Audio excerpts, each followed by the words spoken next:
शुरू करते हैं। मोक्षमार्गस्य नेतारम् भेत्तारं कर्मभूतताम्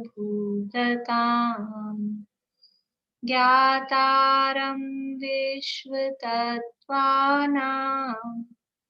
वन्दे तद्गुणगात्रये वन्दे तद्गुणगात्रये। मोक्षमार्ग के नेता एवं कर्म पर्वतों के भेदक और विश्व के सब तत्वों के ज्ञायक चेतन संवेदक सद्गुण आप समान प्राप्त हो यही भावना भाकर दे विनय पूर्वक करूं वंदना बारंबार जिनेश्वर दे बारंबार जिनेश्वर दे।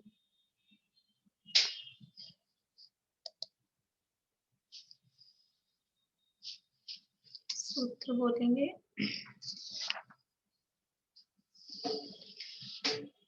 20 और 21, दो सूत्र बोलेंगे सभी लोग।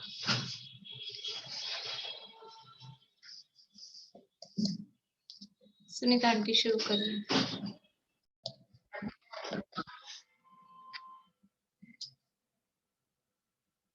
8 कर्मों के आश्रव के कारणों की चर्चा यहाँ चल रही है। मूल कर्मों के 8 कर्म कौन कौन से हैं? 8 कर्म कौन कौन से हैं?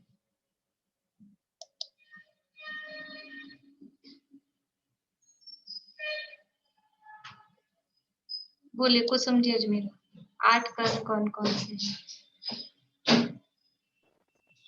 ज्ञानावनी, दर्शनावनी, मोहिनी, अंतराय, नाम, गोत्र। ज्ञानावनी, दर्शनावनी, मोहिनी, अंतराय, नाम, गोत्र। 6 ही हुए। वेदनी है। हाँ, और आयु। आयु।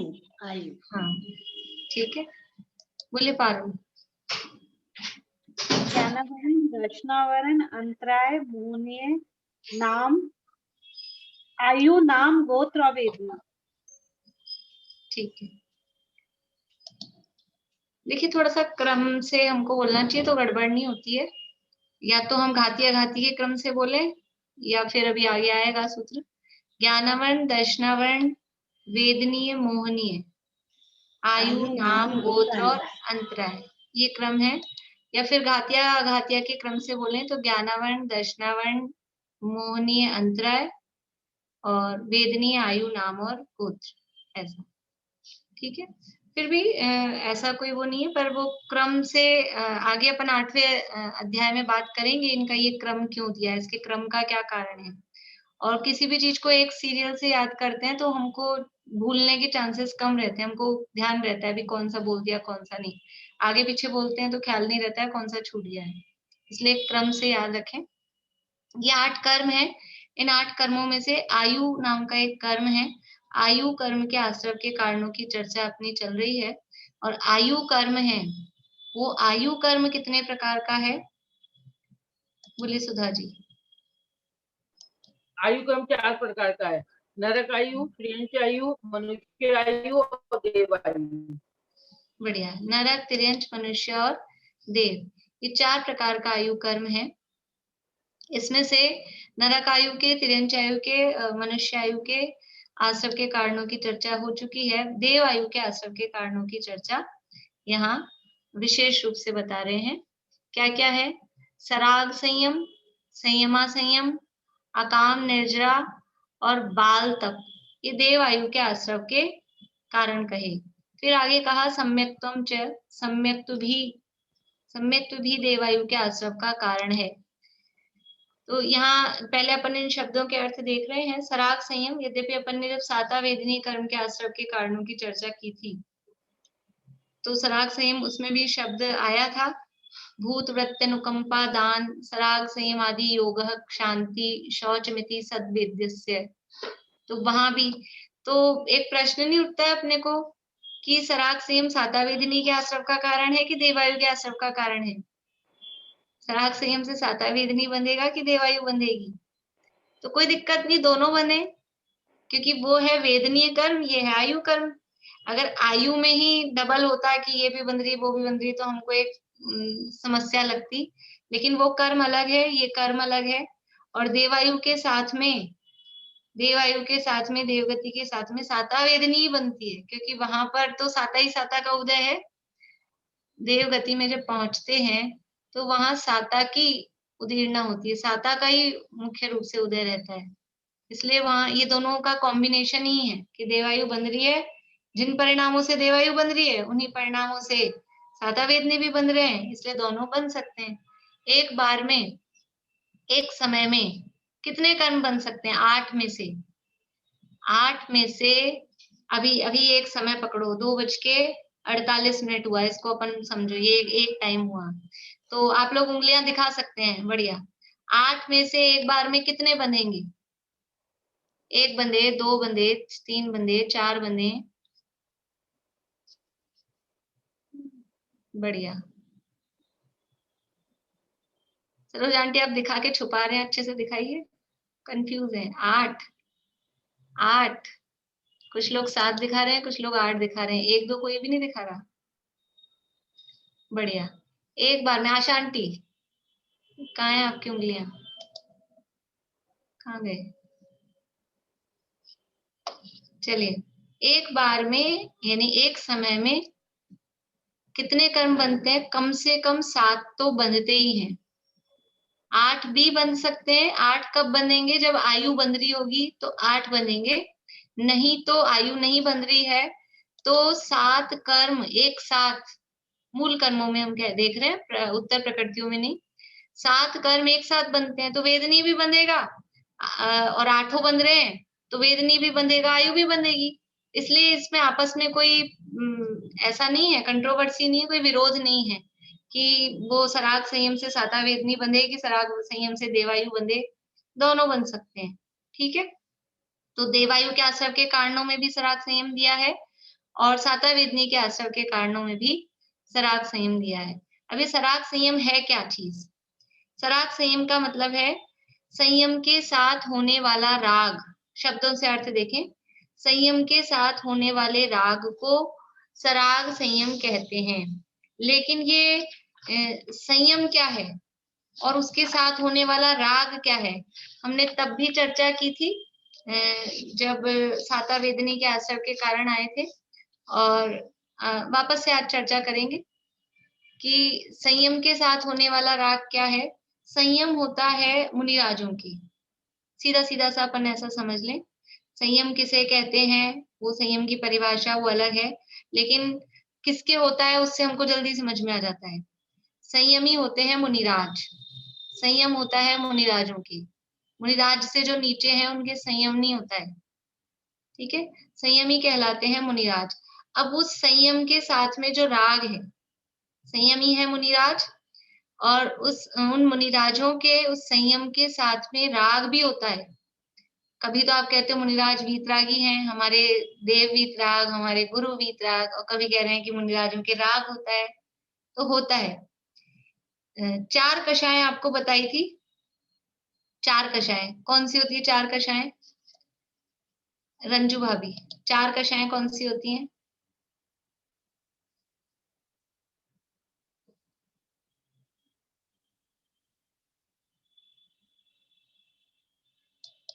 अनम्यूट नहीं हुआ? हाँ हो गया है ना? आप बोलिए, 4 कषाएं कौन सी हैं?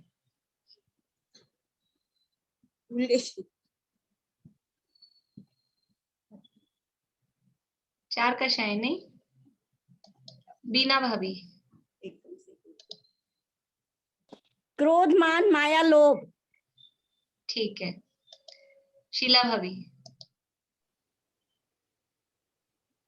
क्रोध मान माया लोभ। ठीक है, ये 4 कषाय हैं, लेकिन दूसरी भी 4 कषाय हैं। ये 4 कषायें 4 प्रकार की होती हैं, तो वो दूसरी भी 4 कषायें। आपका जवाब सही है। मैंने पूछा ये था कषायें कितनी होती हैं, 4 कषायें कौन सी होती हैं। अब 4 प्रकार की कषायें, 4 प्रकार की कषायें कौन सी होती हैं?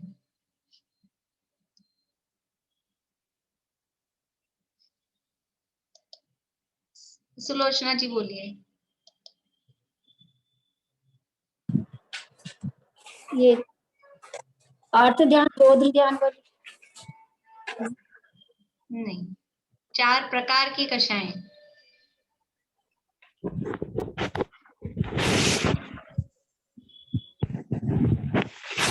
रश्मि जी बोलिए। अनंतानुबंधी, प्रत्याख्यान, अप्रत्याख्यान और संजलन, ये हाँ, 4 प्रकार की। बढ़िया। हाँ। अनंतानुबंधी, अप्रत्याख्यानावरण, प्रत्याख्यानावरण और संजुलन, ये 4 प्रकार की कषायें। क्रोध मान मायालोभ 4 कषायें हैं और ये चारों की चारों 4 प्रकार की हैं। अनंतानुबंधी भी, क्रोध मान मायालोभ है, अप्रत्याख्यान भी, प्रत्याख्यान भी और संजुलन भी। तो मुनिराजों के हम कहते हैं वीतरागी हैं, यानी उनके कषाय नहीं है। तो कौन सी कषाय नहीं है? कि अनंतानुबंधी क्रोधमान माया लोभ नहीं है, अप्रत्याख्यानावरण क्रोधमान माया लोभ नहीं है, प्रत्याख्यानावरण क्रोधमान माया लोभ भी नहीं है। लेकिन जो चौथा है संज्वलन, वो संज्वलन जन्य क्रोधमान माया लोभ उनके है, मुनिराजों के है। तो वो जो संज्वलन जन्य क्रोधमान माया लोभ है, वो ऐसा नहीं होता है जैसा हमारे होता है क्रोधादि कषाय, वो राग रूप होते हैं, तो उसको कहते हैं राग। तो कुछ राग है, यद्यपि वो संयमी है, 3 कषाय चौकड़ी का उनके अभाव हुआ है, और बाहर में 6 काय के जीवों की रक्षा का पालन, पंचेंद्रिय विषयों से विरक्ति रूप और आत्मलीनता रूप वो संयम उनके है। तो संयम है, लेकिन संयम के साथ में संज्वलन कषाय के उदय के कारण, क्योंकि संजुलन कषाय मतलब संजुलन चारों, तो संजुलन कषाय के उदय के कारण उनके कुछ कषाय है, कुछ राग बाकी है, और वो संजुलन कषाय के उदय के कारण वो जो राग बाकी है, उस राग में कुछ प्रवृत्ति, बाहर में कुछ काम होता है। क्या काम होता है? कि जैसे 28 मूल गुणों का पालन होता है, अणुव्रतों का पालन, अणुव्रति नहीं सॉरी महाव्रतों का पालन, समितियों का पालन, ईरिया समिति, नाम सुना है आप लोगों ने ईरिया समिति? मुनिराज जब भी चलते हैं 4 हाथ जमीन देखकर चलते हैं, उसको बोलते हैं ईरिया समिति। तो ये जो काम हो रहा है, आहार लेने जाएंगे तो कैसे आहार लेंगे? एक बार दिन में ले आहार, खड़े अलप निज पान में। ये जो उनके काम हो रहे हैं, कचलोच करत केश लोच करते हैं, और परिचय सहन कर रहे हैं, बोल रहे हैं तो हितमित प्रिय बोल रहे हैं, कुछ उठा रहे हैं रख रहे हैं तो देख शोध के उठा रख रहे हैं। ये जो बाहर में काम हो रहे हैं, हिंसा नहीं करना, झूठ नहीं बोलना, चोरी नहीं करना, ये जो महाव्रतों का पालन हो रहा है, तो ये जो 28 मूल गुणों के पालन रूप जो उनकी क्रियाएं हैं, गुप्ती समिति महाव्रत आदि के पालन रूप जो क्रियाएं हैं, वो राग रूप क्रियाएं हैं। वो है संजुलन कषाय जो बची है ना, उस संजुलन कषाय के उदय में होने वाला वो काम है। संजुलन कषाय के उदय में बाहर में महाव्रतों का पालन, समितियों का पालन, और जो 28 मूल गुण के पालन रूप समझ लीजिए स्नान त्याग, दंधवन त्याग, केश लोच, वस्त्रों का त्याग, ये जो सप्त शेष गुण है, और भी पूरा 28 मूल गुण जो भी है, ये जो सारा काम हो रहा है, ये उस जो संयम उनके अंदर में प्रकट हुआ है, उस संयम के साथ में जो संजुलन कषाय बची हुई है, उस संजुलन कषाय के उदय में बाहर में ये काम होता है। तो ये संयम के साथ में ये राग उनके जीवन में होता है। मुनिराजों का स्वरूप थोड़ा बहुत भी हम जानते हैं, तो इतना हमको मालूम है। जिसको कुछ भी नहीं पता उसको इतना तो पता है, मुनिराज नग्न दिगंबर होते हैं, हमारे दिगंबर मुनिराज नग्न दिगंबर होते हैं, केशलोच करते हैं। इतना तो मेरे हिसाब से जो बिल्कुल नया है उसको भी थोड़ा सा आइडिया होगा कि एक आध दो काम तो होते हैं। आहार कैसे लेते हैं कि बाहर में पड़गाहन होके उनका आहार होता है, इस तरह की जो क्रियाएं हैं, तो ये सब क्या है? ये सब शुभ भाव रूप है, अशुभ भाव रूप है, या शुद्ध भाव मतलब वीतराग भाव। तीन है, एक है शुभ भाव, दूसरे के लिए अशुभ भाव और तीसरे के लिए वीतराग भाव। ये जो बाहर में क्रियाएं हो रही हैं उनके महाव्रतों के पालन रूप, समितियों के पालन रूप, ये जो भी क्रियाएं, जो भी नाम मैंने आपको बताए हैं, 28 मूल गुणों का पालन, ये शुभ भाव है, अशुभ भाव है या शुद्ध भाव वीतराग भाव है? कौन सा भाव है? 1, 2 या 3, ये उंगली आपको दिखानी है। 28 मूल गुणों के पालन रूप क्रिया शुभ भाव है तो 1, अशुभ भाव है तो 2 और वीतराग भाव है तो 3। बढ़िया, कुछ लोग 3 दिखा रहे हैं, कुछ लोग 1 दिखा रहे हैं, 2 तो कोई भी नहीं दिखा रहा है। ठीक है, अशुभ भाव तो नहीं है, ये समझ में आ रहा है। 3 जो लोग दिखा रहे हैं, ये बाहर में जो क्रियाएं हो रही हैं, ये वीतराग भाव आप कह रहे हैं। 3 का मतलब वीतराग भाव था। वीतराग भाव कैसे है? हमें देखकर चलना है, 4 हाथ जमीन देख के चलना है, ऐसा भाव, ये राग भाव है। हमें भोजन लेना है तो देख शोध के लेना है, बोलना है तो हित मित प्रिय बोलना है। तो ये जो भाव है ये राग रूप भाव है, वीतराग भाव नहीं है। तो ये जो 28 मूल गुणों के पालन रूप बाहर में जो क्रिया हो रही है, बाहर की क्रिया, ये राग रूप है। और जब संयम के साथ में ये राग होता है, जब मुनिराज छठे गुणस्थान में होते हैं, छठे सातवें गुणस्थान वर्ती मुनिराज कहलाते हैं। छठे से सातवें में, सातवें से छठे में, इस तरह से बार बार में वो गुणस्थानों में होते रहते हैं।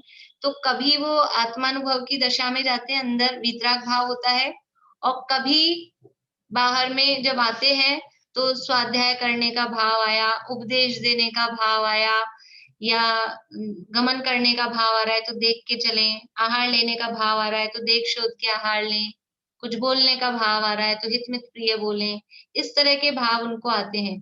तो जब आत्मा में लीनता है तब तो है वीतराग भाव, वो तो है वास्तविक संयम।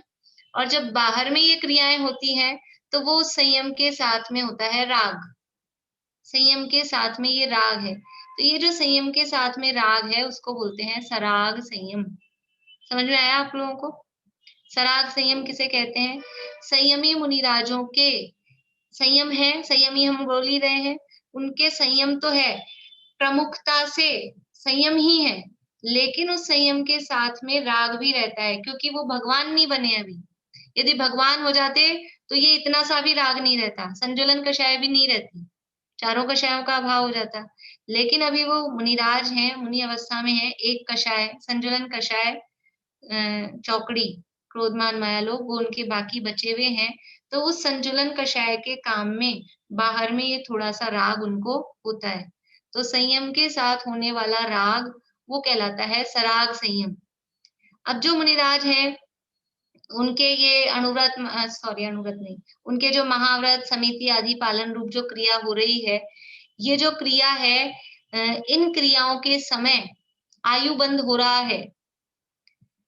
यदि उन मुनिराज के आयु बंद हो रहा है, सराग संयम है, और ये सराग संयम हम ऐसा पर्टिकुलर ऐसा कहते हैं छठे गुणस्थान में है, लेकिन वो जो मुनिराज है वो तो छठे सातवें मुनिराज का एक गुणस्थान नहीं है, मुनिराज के दोनों गुणस्थान, क्योंकि वो पल पल में छठे से सातवें में, सातवें से छठे में ऐसे होते रहते हैं।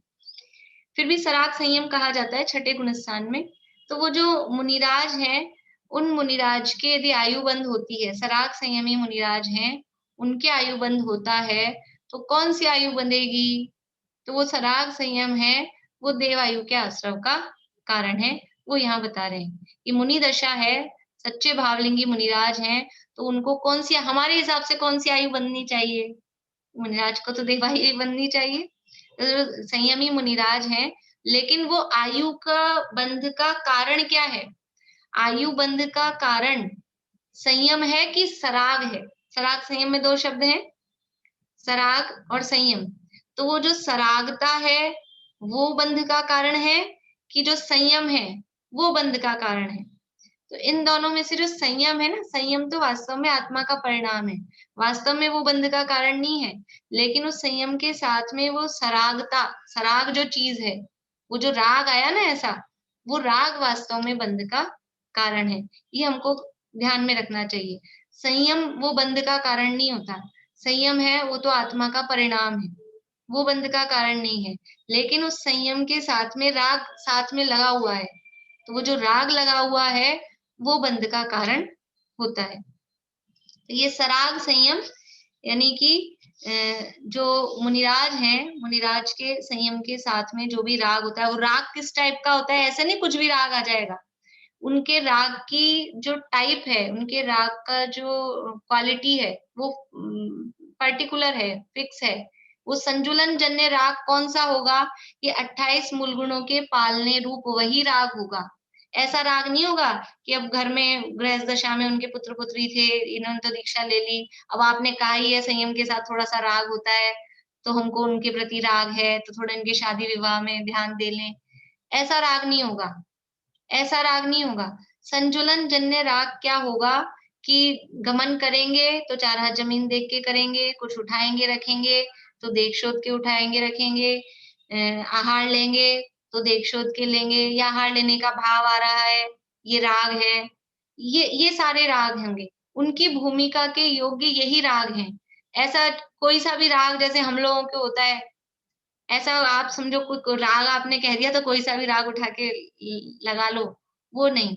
संयम के साथ में कौन सा राग होगा कि संजुलन कषाय के योग्य जो राग होगा वही राग उनके होगा, तब तो वो सराग संयमी है। और दूसरा घर गृहस्थी का राग आ जाए, अपने माता पिता के प्रति राग आ जाए, ये मेरे माता पिता है ऐसा भाव आ जाए, तो वो सराग संयमी भी नहीं है। फिर वो सच मतलब गुणस्थान उनका वो नहीं रहेगा, वो सच्चे भावलिंगी संत नहीं रहेंगे। यदि उनको ये भाव आ जाए कि ये मेरे माता पिता है, थोड़ी इनकी व्यवस्था कर दूं, मैं तो मुनि बन गया, मेरी तो अच्छी व्यवस्था हो जाती है, इनको भी हाँ उनको उपदेश दें, उनको धर्म मार्ग में लगाएं, वो भी दीक्षा ले लें, वो अलग बात है। लेकिन मेरे ये सगे संबंधी है ऐसा भाव, ऐसा राग उनको नहीं आएगा। तो वो राग उनका उनकी भूमिका के योग्य 28 मूल गुणों के पालन रूप जो क्रियाएं हैं वही राग, वो सराग संयम कहलाता है। इस तरह से ये हुआ सराग संयम। अब है संयमा संयम। समझ में आ गया ना आप लोगों को? कल प्रश्न था ज्योति जी, कहाँ है, समझ में आ गया? ठीक है। और किसी को सराग संयम क्लियर है सबको? आगे बढ़ते हैं। संयमा संयम हमने पहले भी बात की है। संयमा संयम का मतलब है 2 शब्द हैं, जैसे सराग संयम में भी 2 शब्द थे, संयमा संयम में भी 2 शब्द हैं। ये ना तो संयम है ना असंयम है, कुछ बीच की स्थिति है, इसलिए उस बीच की स्थिति को नाम भी अलग दिया है संयमा संयम। या तो पूरा असंयमी हो तो उसको कह देते हैं असंयम, तो चौथे गुण स्थान तक है असंयम और छठे गुण स्थान से है संयम। लेकिन 5वें गुण स्थान की स्थिति क्या होती है कि ये कुछ मिश्र वाली, मिक्स वाली होती है, ना तो पूरा संयम है ना पूरा असंयम है, ऐसी स्थिति है, उसका नाम है संयमा संयम। संयम किसे कहते हैं कि 6 काय के जीवों की हिंसा का त्याग, ये बाहरी परिभाषा हम बता रहे हैं, निश्चय से परिभाषा अलग है, वो अपन आगे बाद में पढ़ेंगे, अभी बाहर के हिसाब से देख रहे हैं। 6 काय के जीवों की हिंसा का त्याग और 5 इंद्रिय और मन के विषयों की में प्रवृत्ति या उनके विषयों का त्याग, 5 इंद्रिय और मन के विषयों का त्याग। 6 तो ये हो गए, 5 इंद्रिय और मन, 6 ये, और 5 स्थावर और 1 त्रस, ऐसे 6 काय। तो 6 काय के जीवों की हिंसा का त्याग और 5 इंद्रियों मन के विषयों में प्रवृत्ति का त्याग, यानी वहां से अपने उपयोग को हटाकर और अपने में खींचना, संयमित करना, चारों तरफ से समेटना, उसका नाम संयम कहलाता है। तो बाहर में 6 काय के जीवों की हिंसा का त्याग और पंचेंद्रिय और मन के विषयों का त्याग, वो संयम कहलाता है। तो जो पंचम गुण स्थान वर्ती जीव है, 5वें गुण स्थान वाला जो जीव है, उसके कुछ संयम है और कुछ असंयम है। क्या संयम है और क्या असंयम है? तो कल भी हमने बात की थी कि संयम में क्या किसका त्याग था? 6 काय के जीवों की हिंसा का त्याग, ये संयम था। तो 6 काय में से वो 5 स्थावर के हिंसा का त्याग तो नहीं किया, लेकिन त्रस हिंसा का त्याग है। तो त्रस हिंसा के त्याग रूप संयम है और स्थावर हिंसा के अत्याग रूप, यानी स्थावर हिंसा का त्याग नहीं किया, तो स्थावर हिंसा के अत्याग रूप असंयम है। तो संयम भी है और असंयम भी है। समझ में आ रही है आप लोगों को बात? ये बातें यानी पहले भी हमने करी है, लेकिन अभी फिर से बार बार में सुनेंगे तो याद हो जाएंगी। और एक बार कंसेप्ट क्लियर हो जाए, संयम किसे कहते हैं ये बात समझ में आ जाए। संयम है 6 काय के जीवों की रक्षा और विषयों में प्रवृत्ति का त्याग। तो वो 6 काय के जीवों की रक्षा में से कुछ की रक्षा कर रहे हैं, कुछ की नहीं कर पा रहे हैं, यानी कुछ की हिंसा के तो त्यागी हैं। किसकी? कुछ में से किसकी? कि त्रस जीवों की हिंसा के तो त्यागी हैं, इसलिए तो संयम है। लेकिन स्थावर जीवों की हिंसा का त्याग नहीं है, इसलिए असंयम है। तो ऐसी जो स्थिति है वो स्थिति पंचम गुणस्थान में, 5वें गुणस्थान में होती है, उसको संयमा संयम कहते हैं। और ये जो संयमा संयम का पालन है, उससे भी जब आयु का आश्रव होता है उस समय भी, तो वो देव आयु का ही आश्रव होता है। यानी जो भी 5वें गुणस्थान वर्ती जीव हैं, देशव्रती श्रावक हैं, अनुव्रत जिन्होंने धारण कर रखे हैं, बाहर में प्रतिमा आदि ले रखी हैं, और 5, ये तो सब बाहर बात है, ये तो बाहर से हमको दिखे कैसे, लेकिन वास्तविक 5वां गुणस्थान क्या होता है? वास्तविक संयमा संयम क्या होता है? जैसे वास्तविक मुनि दशा में हमने देखा था 3 कषायों का अभाव। कौन कौन सी 3 कषाय का अभाव था? अनंतानुबंधी, अप्रत्याख्यानावरण और प्रत्याख्यानावरण। इन 3 कषाय का अभाव था, और जो चौथी थी संज्वलन, उसका उदय था। ये तो थी मुनि दशा, सच्ची मुनि दशा। अभी सच्चा 5वां गुणस्थान क्या है? बाहर में व्रताधिक दिख रहे हैं, अनुव्रत दिख रहे हैं, वो तो है ही, लेकिन इन 4 में से, ये जो 4 हैं, इनमें से अनंतानुबंधी और अप्रत्याख्यानावरण है ना, इन 4 में से 2 का अभाव, और ये जो 2 बची हैं, प्रत्याख्यानावरण और संजुलन, 2 का उदय, 2 कषाय का अभाव और 2 कषाय का उदय, वो कहलाता है वास्तव में 5वां गुणस्थान। ऐसी अंदर से विशुद्धि जिस जीव के होती है, तो सच्चा 5वां गुणस्थान होता है। और जिसके ऐसा होता है कि अनंतानुबंधी और अप्रत्याख्यानावरण का अभाव है और प्रत्याख्यानावरण और संजुलन का उदय है, तो उसके बाहर में अनुव्रत धारण रूप क्रिया भी होती है। जिसके ये 2 कषाय का अभाव होता है, उसके बाहर में अनुव्रत का धारण रूप वो क्रियाएं भी होती है, संयम संयम का धारण भी होता ही है। तो ऐसे जीव जो ये 2 कषाय चौकड़ी के अभाव, ये हम कषायों के अभाव की, कषायों की तरफ से बता रहे हैं, इसमें मिथ्यात्व का अभाव तो समझना ही समझना है। मिथ्यात्व का अभाव तो है ही है। मिथ्यात्व के साथ में 2 कषाय चौकड़ी का अभाव, वो 5वां गुणस्थान। मिथ्यात्व के अभाव के साथ में 3 कषाय चौकड़ी का अभाव, वो 6ठा 7वां गुणस्थान। ठीक है, ऊपर भी है, अभी अपन 6ठे 7वें के हिसाब से बात कर रहे हैं, वो मुनिराज का गुणस्थान। तो ये जो संयमा संयम है, पंचम गुणस्थान वर्ती जो जीव हैं, वो भी यानी उनकी आयु बंधेगी, तो कौन सी बंधेगी? देव आयु ही बंधेगी। संयम भी देवायु क्या, यानी सराग संयम है, वो भी देवायु के आश्रव का कारण है, अथवा संयमा संयम है तो भी देवायु के आश्रव का कारण है। ये जो संयमा संयम है, ये यानी 5वां गुणस्थान, ये कौन सी गति में हो सकता है?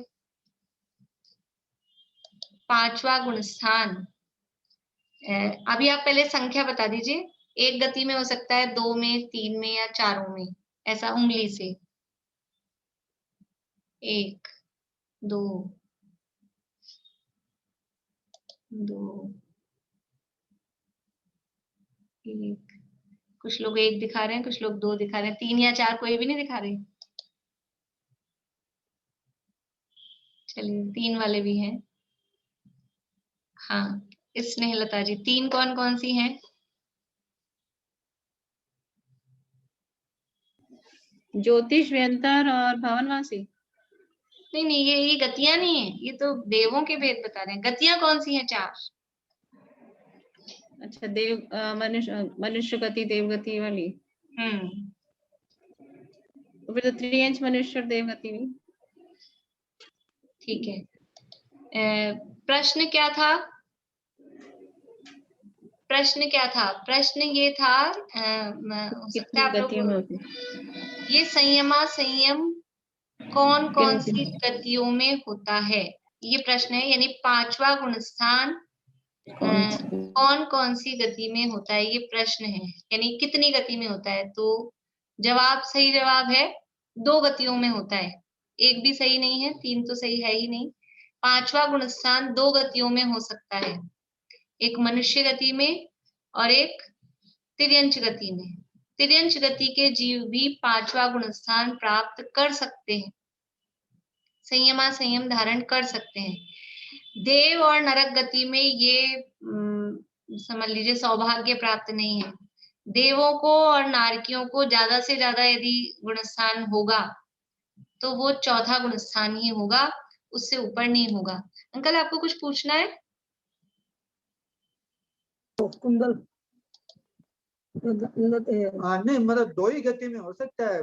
तिर्यंच हाँ। गति में तो वो लास्ट समुद्र के अंदर जो स्वयंभू रमण समुद्र में तिर्यंच होते हैं उनको ही होता है, बस हो सकता है उनको। और उन दूसरी गति कौन सी है? दूसरी तो मनुष्य है ही।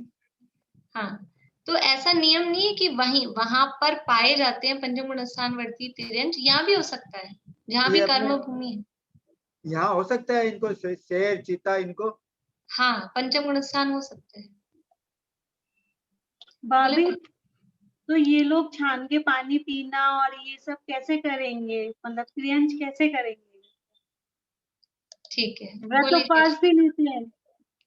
शशि जी। ये जो ब्रह्मलोक के और दूसरे सर्वार सिद्धि और उधर के जो देव होते हैं उनका क्या कहलाएगा? देव गति में कोई भी हो, जो लौकांतिक देव हैं वो भी भले ही बाहर से ब्रह्मचारी कहे जाते हैं, लेकिन गुणस्थान चौथे से ऊपर नहीं होता है, उनके चौथा ही कोई होता है। गुणस्थान चौथा ही होता है। देखिए पारुल का प्रश्न है कि फिर वो छान के पानी कैसे पिएंगे? उन्होंने पंचम गुणस्थान तो कर लिया, पंचम गुणस्थान में अनुव्रत धारण हो जाते हैं और अनुव्रत में तो सारे नियम पालने पड़ते हैं। तो वो उनकी भूमिका के हिसाब से, वो क्योंकि तिर्यंच है तो तिर्यंच दशा में जो पॉसिबल है तो वो झरनों का पानी, इसलिए हमको कभी पुराण भी पढ़ने चाहिए, थोड़े से कहानियां। तो महावीर भगवान का आप पुराण पढ़ेंगे तो वो शेर के जीव को सम्यक दर्शन हुआ, उसके बाद में उसने अनुव्रत धारण कर लिए और फिर वो कैसा हो गया उसकी दशा आप देखो तो ऐसा लिखा है उसमें कि वो मतलब वो क्योंकि अब वो क्या करे, किसी को तकलीफ नहीं देता तो वो कौवे आके उसका मतलब सब उसको नोच नोच के खाने लगे, वो किसी पे कुछ नहीं करता था, कोई प्रतिकार नहीं करता था, इस तरह की स्थिति। और भी वहां वर्णन है, यदि पानी पिएगा तो झरनों का गिरा हुआ, झरनों का जो पानी होता है जो ऊपर से गिरता हुआ होता है उसको प्रासुक, जैसे बारिश का पानी भी वो प्रासुक कहा जाता है। तो वो इस तरह से, या फिर जैसे हाथी वगैरह है वो अपनी सूंड से उस पानी को, यदि तालाब है तो इस तरह से विडोलते हैं, थोड़ा ऐसा करते हैं और फिर वो पानी वो ग्रहण करते हैं। और सूखे घास पत्ते खाते हैं, हरी घास नहीं खाएंगे। इतना विवेक उन तिर्यंचों में भी आ जाता है, तिर्यंच गति के जीवों में भी इतना विवेक आ जाता है कि हरी घास नहीं खानी है, सूखी घास खानी है। और हम मनुष्य होके हमको विवेक नहीं होता है खाने कहाँ चलना कहाँ नहीं चलना, मनुष्यों को हमको विवेक नहीं होता है। बोलिए कविता जी। जी स्वयंभूरन जो वहाँ पे जो पंचम गुण स्थान वस्ती जो मगरमच्छ होते हैं स्वयंभूरन वाले होते हैं ना, कौन से होते हैं वो? हाँ, वो फिर वो पानी कैसे, वो तो तालाब भी उसी में रहते हैं, सागर जो होता है उसी में। हाँ तो उनके लिए वही बताया ना कि वो जो तिर्यंच भी सारे एक से नहीं है ना, तिर्यंच भी सब अलग अलग टाइप के होते हैं। तो वो मगरमच्छ है, जैसे हाथी वगैरह के तो थोड़ा पंजे, हाथी के शेर के तो थोड़ा पंजे वगैरह भी दिखेंगे, मगरमच्छों के तो वो भी नहीं है। तो वो उनकी भूमिका में वो जैसे जिस तरह से कर सकते हैं, तो वो पानी को ऐसा ऐसा हिलाते हैं, उसी में उनका वो प्रासुक उनके लिए, कि हम भी ऐसा ही करने लग जाएं पानी को हिलाओ और पी जाओ, ये अच्छा बताया।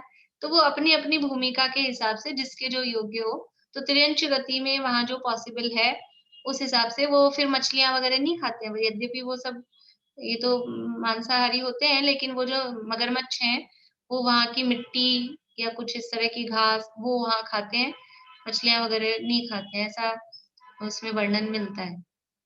तो तिर्यंच गति में पंचम गुण स्थान हो सकता है और मनुष्य गति में पंचम गुण स्थान हो सकता है। कविता जी आपको समझ में आ गया? डिस्टरबेंस हो रहा था इसलिए मैंने बंद कर दिया था। नहीं, समझ में आ गया, बिल्कुल मुझे समझ में आ गया। ठीक है, तो मनुष्य गति में और तिर्यंच गति में ये संयम हो सकता है। देवों के और नरक में तो समझ में आता है, वहां तो पॉसिबल दिखता ही नहीं है। लेकिन देवों में भी जो हमको सर्वार सिद्धि के देव हों अथवा लौकांतिक देव हों, वो भी सब चौथे गुण स्थान वर्ती होते हैं, उससे ऊपर नहीं।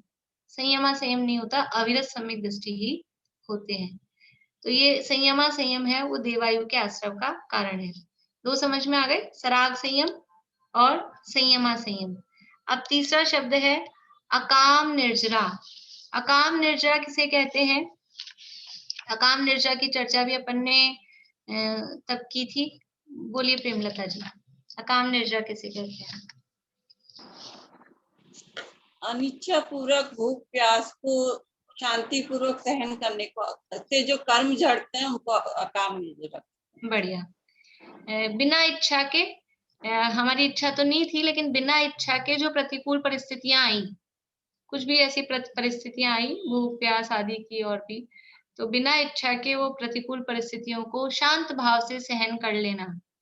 तो उस समय क्या हुआ कि वो पाप का उदय आया था, वो पाप कर्म की निर्जरा होती है। अकाम निर्जरा, अकाम, काम का अर्थ होता है इच्छा, और अ यानी नहीं, यानी बिना इच्छा के। बिना इच्छा के जो निर्जरा हो रही है वो कहलाती है अकाम निर्जरा। ये शब्दों से अर्थ है, बिना इच्छा के जो निर्जरा हुई वो कहलाती है अकाम निर्जरा। और बिना इच्छा के मतलब हमने, जैसे पहले भी मैंने आपको उदाहरण दिया था कि हम एक तो इच्छा पूर्वक, नियम पूर्वक कि हम उपवास करेंगे, हम चला के, एक तो हम ऐसा नियम ले लें आज हम पंखा नहीं चलाएंगे, तो हम चला के गर्मी में बैठे हैं, वो तो हमने इच्छा पूर्वक कुछ तप किया। लेकिन बिना इच्छा के जो कोई तप हो गया मतलब कहने के लिए, बिना इच्छा के, हमारी इच्छा नहीं थी उपवास करने की लेकिन उपवास हो गया, हमारी इच्छा नहीं थी गर्मी में रहने की लेकिन लाइट ही चली गई दिन भर, अब क्या करें? लाइट चली जाती है, और लाइट होता है ऐसा दिवाली के दिनों में दिन भर लाइट नहीं आएगी, तो क्या होता है, घर में सब तरह के लोग होते हैं। एक तो है हमको मालूम है अब आज लाइट आएगी 5 बजे शाम को, तो हमने को समझ में आ गया, तो अब शांति से जो अपने काम करने हैं वो करते रहते हैं। और कुछ ऐसे होते हैं कि बिजली वालों को दोष देना, गवर्नमेंट को दोष देना, फिर चिल्ला चवट करना, और ये कितनी गर्मी है। अब वो गर्मी तो रहेगी, उसको सहन करना ही है, वो भी सहन कर रहा है, ये भी सहन कर रहा है।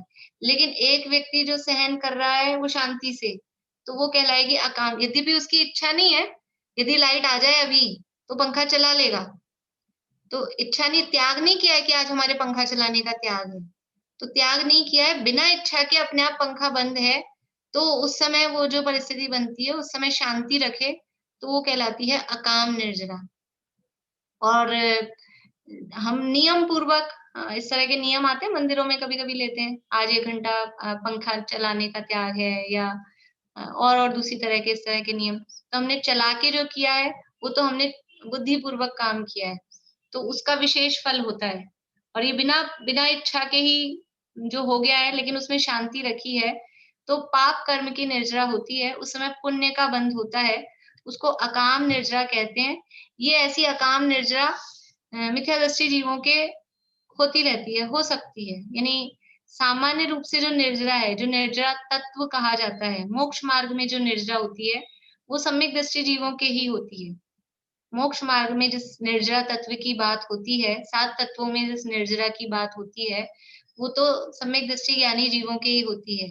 लेकिन ये जो अकाम निर्जरा है, ये मोक्ष मार्ग में किसी काम की नहीं है, इसलिए भी उसको अकाम कह सकते हैं। मोक्ष मार्ग में वो कुछ काम नहीं देती है, उससे पाप की निर्जरा होती है, लेकिन पुण्य का तो बंध होता है, परिणामों में शांति रहती है, कषाय नहीं करते हैं। आप देख रहे हैं देवायु के आश्रव के कारणों की चर्चा चल रही है, तो सराग संयम है, वहां भी कषायों की मंदता है, संयम है, वहां भी कषायों की मंदता है, वहां 3 कषाय चौकड़ी का भाव है, 2 कषाय चौकड़ी का भाव है, तो ऑटोमेटिक ही कषाय मंद है। और अकाम निर्जरा में भी मुख्यता किस चीज की देखी जा रही है कि वो कषाय मंद है, कषाय मंद है इसलिए देवायु का आश्रय हो रहा है। तो अकाम निर्जरा में कषाय मंद रखी, हाय हाय नहीं की। बहुत सारी परिस्थितियां अपन ले सकते हैं, आए दिन हमारे साथ होती है, बुखार हो गया है, बीमारी हो गई, अभी समझ लो कोरोना की परिस्थिति बनी, घर में 4 लोगों को सबको हो गया, तो सबके एक जैसे परिणाम होते हैं। एक बहुत हाय हाय करता है, एक जुकाम हो जाए तो पूरा घर सर पे उठा लेता है, और एक के बहुत तेज बुखार हो रहा है और भी तकलीफ हो रही है तो भी शांति से सहन करता है। भूख हो, प्यास हो, सर्दी गर्मी हो, बीमारी हो, सब तरह की परिस्थितियों में शांति से सहन करना, तो उस समय वो जो शांति रखी वो अकाम निर्जरा कहलाती है। मिथ्या दृष्टि जीवों को होती रहती है, सम्यक दृष्टियों को भी हो सकती है, लेकिन मिथ्या दृष्टियों को ऐसी निर्जरा होती रहती है।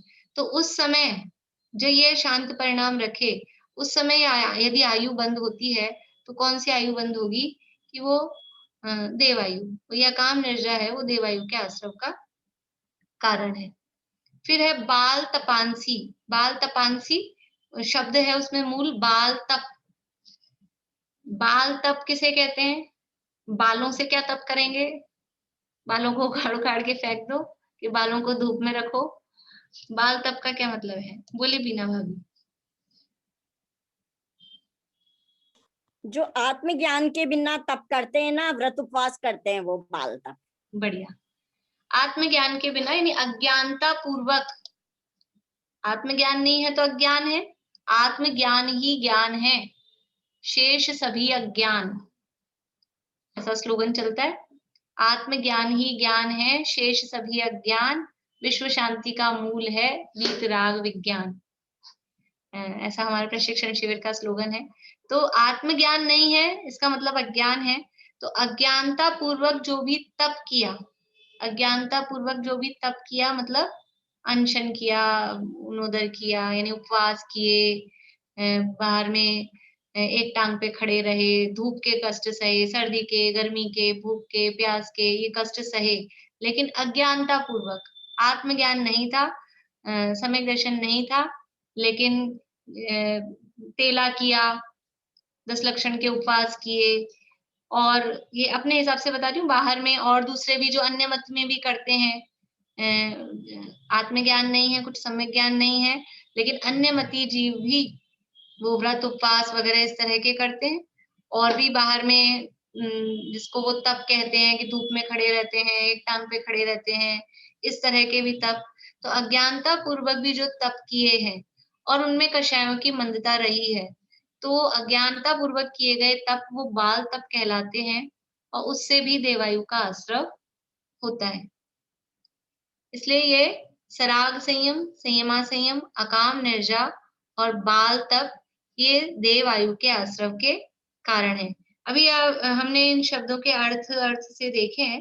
फिर ये कौन से जीव यानी सराग संयमी है तो वो कहाँ तक जाएंगे, आप लोगों से पूछूंगी मैं, अपन ने पढ़ा है ये, कल आप लोगों से पूछूंगी, आप लोग देख के आना। हमने जब 3-4 अध्याय पढ़ा था तब कौन से जीव स्वर्ग में कहाँ कहाँ तक जाते हैं वो हमने पढ़ा था, तो आप लोगों को भी अच्छा लगेगा। मैं आप लोगों से पूछूंगी कि कौन से जीव कहाँ तक जा सकते हैं, ये चारों प्रकार के जीव।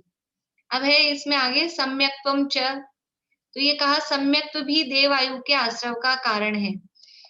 तो प्रश्न ये उठता है कि सम्यक दर्शन तो हमने सुना था कि मुक्ति का कारण है, सम्यक दर्शन ज्ञान चारित्राणी वो मोक्ष मार्ग है, वो मुक्ति का कारण है, और यहाँ कह रहे हैं सम्यक दर्शन सम्यक्त्वम वो देवायु के आश्रव का कारण है। तो सम्यक दर्शन आश्रव का कारण है कि आश्रव से छूटने का कारण है, मोक्ष का कारण है? सम्यक दर्शन किसका कारण? जो देखो आश्रव बंध, ये तो संसार है, एक तो बंध कर रहा है, बंधन हो रहा है, और एक है मुक्ति, वो छूट रहा है।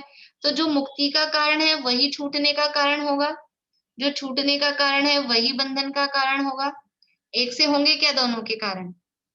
चोरी करना ये बंधन का कारण है, जेल में जाएगा, और जो चोरी करना ही जेल में जाने का कारण है और चोरी करना ही जेल से छूटने का कारण है। दोनों कारण एक ही हो सकते हैं क्या? समझ में आ रहा है? सम्यक्त्वम, सम्यक्त्व को देवायु के आश्रव का कारण कहा, और शुरू में पहला सूत्र दिया था सम्यक दर्शन ज्ञान चारित्राणी मोक्ष मार्ग है। उसका मतलब यह है कि सम्यक दर्शन है वो मोक्ष का कारण है। सम्यक दर्शन से मोक्ष होता है। तो सम्यक दर्शन से मोक्ष होता है कि देवायु बनती है। देवायु, देव गति में जाना, देव बनना और मोक्ष, मुक्त हो जाना, ये दोनों एक ही बात है। मुक्ति और देवगति वो दोनों एक ही है क्या? मुक्ति मोक्ष अलग है, वो सिद्ध दशा है, वो समस्त कर्मों का अभाव है, और ये देव है, ये तो संसार की ही एक अवस्था है। हमने देख लिया पूरा स्वर्गलोक की रचना, और देवों के भी क्या हाल है। जो विमानवासी हुथाय सम्यक दर्शन बिंदु पाए कहते चैथावर्तन धरे। तो वो देव तो संसार में ही है, और वो भी कोई कितने सुखी हैं, वो भी हमने देख लिया कि उनको निरंतर ईर्ष्या वगैरह ये सब रहती है। तो जो देव है और जो मुक्ति है दोनों एक नहीं हो सकती, तो दोनों अलग अलग हैं। और दोनों अलग अलग भी कैसे हैं कि दोनों अपोजिट हैं। एक बंधन का कारण, एक मुक्ति का कारण। बंध और मोक्ष ये तो विलोम शब्द है ना, बंधन का विलोम शब्द मुक्ति, मुक्ति का विलोम शब्द बंधन। तो फिर ये कैसे कहा? सम्यक्त्व को देवायु के आश्रव का यानी बंधन का कारण कहा, तो ये बात तो सही नहीं लगती है, क्योंकि सम्यक्त्व है वो तो मुक्ति का कारण होता है।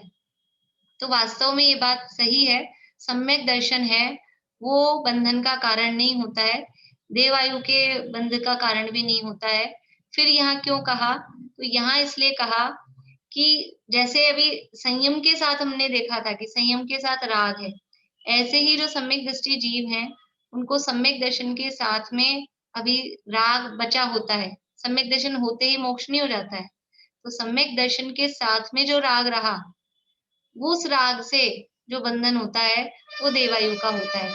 अथवा दूसरे शब्दों में, सरल शब्दों में ये कहें, जितने भी सम्यक दृष्टि जीव हैं, सम्यक दृष्टि जीवों को यदि आयु बंधेगी तो कौन सी बंधेगी? आयु तो बंधेगी, जब तक मोक्ष नहीं जाएंगे तो अगला भव तो होगा, अगले भव में जाने से पहले आयु बनती है, तो आयु तो बंधेगी। तो जितने भी सम्यक दृष्टि जीव हैं उनको आयु बंधेगी, तो कौन सी आयु बंधेगी? कि उनको देव आयु ही बनती है। इसलिए कहा कि सम्यक्तम च, कि सम्यक्त्व भी देव आयु के आश्रव का कारण है। वास्तव में सम्यक्त्व वो आश्रव का कारण नहीं होता, वास्तव में सम्यक्त्व तो मुक्ति का ही कारण होता है। लेकिन सम्यक्त्व के साथ में जो राग बचा है, उस राग के काल समय में, उस राग के काल में जब आयु बनती है तो वो देव आयु ही बनती है। इसलिए सम्यक दर्शन को देवायु के आश्रव का कारण कहा है। समझ में आई? ये बात ध्यान रखने वाली है, स्पेशली ध्यान रखने वाली है। सम्यक दर्शन वो बंध का कारण नहीं होता, लेकिन सूत्र लिखा है सम्यक्त्वम च, तो वो क्यों लिखा है, उसका अभिप्राय क्या है कि सम्यक दर्शन के साथ में भी सम्यक दर्शन हुआ, चौथा गुण स्थान, उसमें एक कषाय चौकड़ी का अभाव हुआ, 3 कषाय बाकी हैं। अभी हमने देखा था छठा गुण स्थान, वहां 3 चली गई थी, 1 बाकी थी। 5वें गुण स्थान में 2 चली गई थी, 2 बाकी थी।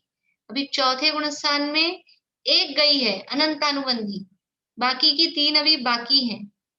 तो वो जो कषाय अभी बाकी हैं, उन कषायों के काल में, उन कषायों के साथ में जब आयु बनती है तो देवायु ही बनती है। सीधी सीधी सी बात है, सम्यक दृष्टि जीवों को देवायु ही बनती है। ये बात बताने के लिए सम्यक्त्वम च कहा है।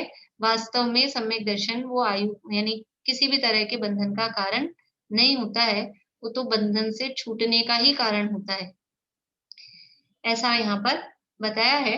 अभी अपना समय भी हो गया है, और अभी इस सूत्र के संबंध में अपने को चर्चा करनी है, कल और चर्चा करेंगे। अभी किसी को कोई प्रश्न हो अभी इस संबंध में तो आप लोग पूछ लीजिए।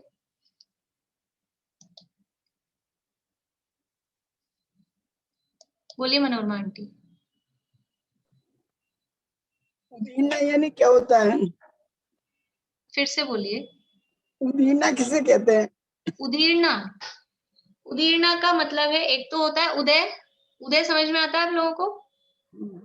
कर्म फल देते हैं, कर्म बंधते हैं, बंधने के बाद में वो फल देते हैं, तो जो फल दे रहे हैं उसको हम बोलते हैं उदय। अभी हमारे ऐसा बोलते हैं पाप का उदय चल रहा है, इनके तो बहुत पुण्य का उदय है, हमारे तो पाप का उदय है। उदय मतलब अभी कर्म फल दे रहे हैं, तो जो कर्म फल देते हैं, नॉर्मल रूप से, सामान्य रूप से जो कर्म फल देते हैं उसको कहते हैं उदय। और यदि वो उदय बहुत ज्यादा आ जाए, सामान्य से बहुत ज्यादा उदय आ जाए, तो वो कहलाती है उदीर्णा। अभी इतना ही समझिए, बाकी फिर कभी अपन डिटेल में उसकी गहराई में बाद में बात करेंगे। कर्म बहुत अधिक मात्रा में फल दे दें तो वो कहलाती है उदीर्णा। जैसे कि समझ लीजिए नल हमने खोला, नल खोला तो एक नॉर्मल धार आती है पानी की, वो है उदय। और कभी कभी क्या होता है, हमने नल खोला फिर वो मोटर भी चल गई तो एकदम प्रेशर से बहुत तेज आ गया पानी, तो वो बहुत तेज जो आ गया एक साथ खूब सारा, वो कहलाए, समझिए उसको उदीर्णा।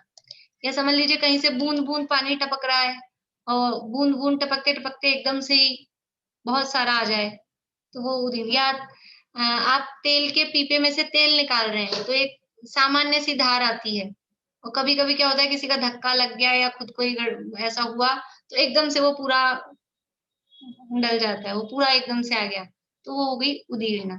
तो सामान्य रूप से जो कर्म उदय में आ रहे हैं 1 by 1 धीरे धीरे वो उदय, और बहुत ज्यादा कर्म जो उदय में आ जाए एक साथ वो कहलाती है उदीर्णा। बोलिए ज्योति जी। दीदी ये 15 और 17वां जो सूत्र है उसमें जो आया ना आरंभ परिग्रह, तो परिग्रह के पहले जो आरंभ है वो वही वाला आरंभ लेंगे क्या? वो आरंभ का मतलब है जो भी पाप के काम हो रहे हैं, वो जो समरम समारंभ आरंभ है वहां भी वो उसका अर्थ वो पाप के कामों का प्रारंभ करना वही है। हाँ, और यहाँ भी मुख्य रूप से आरंभ शब्द है। आरंभ शब्द मुख्य रूप से पाप के कार्य जिसमें पाप होता हो, जीवों की हिंसा होती हो, उसको आरंभ कहते हैं, उसी अर्थ में यहाँ पर है। Thank you. और किसी को प्रश्न है?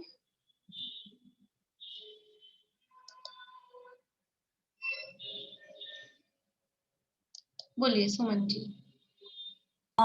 ऐसा क्या मान सकते हैं कि अकाम निर्जरा स्त्रियों में की ज्यादा होती है?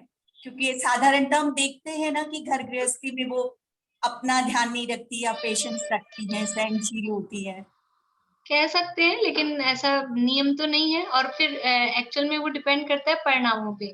ध्यान तो सबका रख लेकिन अंदर से परिणाम खराब हो रहे हैं कि नहीं हो रहे हैं, वो बात है कि वो परिणाम तो खराब हो रहे हैं, परेशान हो रही हो, फिर बाद में बड़बड़ाती रहे, सुनाती रहे तो वो नहीं कहा जाएगा। हाँ, लेकिन शांति रखती है, होता है जनरली लेडीज की नेचर होती है, तो कह सकते हैं, उसमें दिक्कत नहीं, लेकिन डिपेंड करेगा वो परिणामों पे। कांता आंटी बोलिए। वो चौथे गुणस्थान के अंदर आपने क्या बताया, एक तो जाती है 3 बाकी रहती है, क्या ये समझ में नहीं आया? चौथा गुणस्थान किसको होता है? चौथे गुणस्थान में एक कषाय चौकड़ी यानी अनंतानुबंधी कषाय चौकड़ी का अभाव हो जाता है, वो चली जाती है, मतलब वो नष्ट हो जाती है। और बाकी की जो 3 है, अप्रत्याख्यानावरण, प्रत्याख्यानावरण और संजुलन, वो 3 बचती हैं। अब किसको होता है कि जिसकी ऐसी स्थिति होती है, एक चली गई 3 बची, उसको चौथा गुणस्थान होता है, ऐसा। बोलिए प्रमिला। जो कि उदीर्णा जल्दी होना ये अच्छा है या बुरा? इसमें अच्छे बुरे का नहीं है, क्योंकि पाप की भी उदीर्णा होती है, पुण्य की भी उदीर्णा होती है, दोनों की ही उदीर्णा होती है। अच्छा बुरा तो डिपेंड करता है कौन सी परिस्थिति कब है। वो तो फल ही दे रहे हैं और ज्यादा फल आ रहा है, तो पाप की उदीर्णा तो बुरी लगेगी। एक साथ बहुत ज्यादा पाप का उदय आ गया है तो वो तो, यानी हम अगर राग द्वेष के हिसाब से देखेंगे तो वो तो खराब है। और पुण्य बहुत सारा आ गया है तो वो अच्छा फील होता है हमको। जैसे देव गति में साता वेदनी की उदीर्णा होती है और नरक में असाता की उदीर्णा होती है। तो अच्छा बुरा ये तो हम अपने हिसाब से उसको कह सकते हैं, बाकी अच्छा बुरा कुछ भी उसमें ऐसा होता नहीं है। कुछ काम ऐसे होते हैं जो उदय से नहीं होते। जैसे हमें भूख लग रही है तो हमें असाता का उदय निरंतर है, लेकिन हमें भूख हर समय नहीं लगती। जब उसकी उदीर्णा होती है तब हमें भूख लगती है। निद्रा का उदय हर समय है, अभी भी निद्रा का उदय है। निद्रा जो प्रकृतियां हैं उनका उदय अभी भी है, लेकिन नींद कब आएगी, सो कब जाएंगे, झपकी कब आ जाएगी? जब उसकी उदीर्णा होती है तब वो काम होता है। तो वो अलग अलग नियम है, उसकी जब चर्चा विशेष करेंगे कभी तब वो डिटेल में करेंगे। बोलिए चमेली आंटी। जी जैसे मिथ्या दृष्टि को अकाम निद्रा होती है तो सम्यक दृष्टि को कैसे होती है? सम्यक दृष्टि भी ऐसा हो सकता है ना, सम्यक दृष्टि के साथ भी ये परिस्थिति बन सकती है कि नहीं कि लाइट चली गई, गर्मी में रहना पड़ा। सम्यक दृष्टि त्यागी थोड़ी ना है कि पंखा नहीं चलाएगा, तो वो भी शांति पूर्वक अपन ऐसा सोचते सम्यक दृष्टि तो भगवान है, वो तो गुस्सा कर ही नहीं सकता, ऐसा नहीं होता है, उसको भी गुस्सा आ सकता है। तो कोई सम्यक दृष्टि ऐसा हो सकता है वो गुस्सा कर रहा है, कोई सम्यक दृष्टि ऐसा हो सकता है वो शांति से बैठा है, तो उसको अकाम निद्रा हो सकती है। ठीक ठीक। बोलिए शशि। उदीना की बात पे मुझे वो याद आया, जैसे अभी लॉकडाउन के बाद से मैं धर्मों का, शुभ कामों का हमें यूट्यूब पे, जूम पे बहुत अच्छा मिल रहा है, तो इसकी भी उदीना ही कहेंगे ना, हम कौन सा सुने कौन सा नहीं सुने, सब एक से एक है, किसको छोड़े, ये भी उदीना ही कहलाएगी। कह सकते हैं, वो अपने अपने लिए अलग अलग है कि हमें अभी इसकी उदीर्णा हो रही, सबके अपने अपना होता है, कर्मों का उदय उदीर्णा सबके लिए पर्सनल होता है, इकट्ठा तो कॉमन तो होता नहीं है। तो हम ये फील कर रहे हैं तो उसमें कह सकते हैं। चलिए हो गए सबके, दिनवाणी स्तुति करते हैं।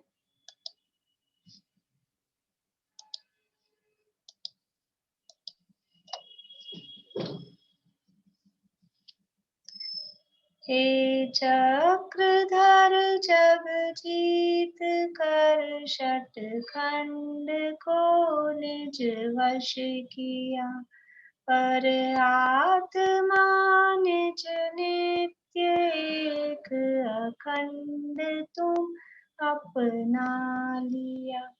हे ज्ञान घन अरनाथ जिन धन धान्य को ठुकरा दिया, विज्ञान घन आनंद घन निज आत्मा को पा लिया। नवर्ण मुखांत।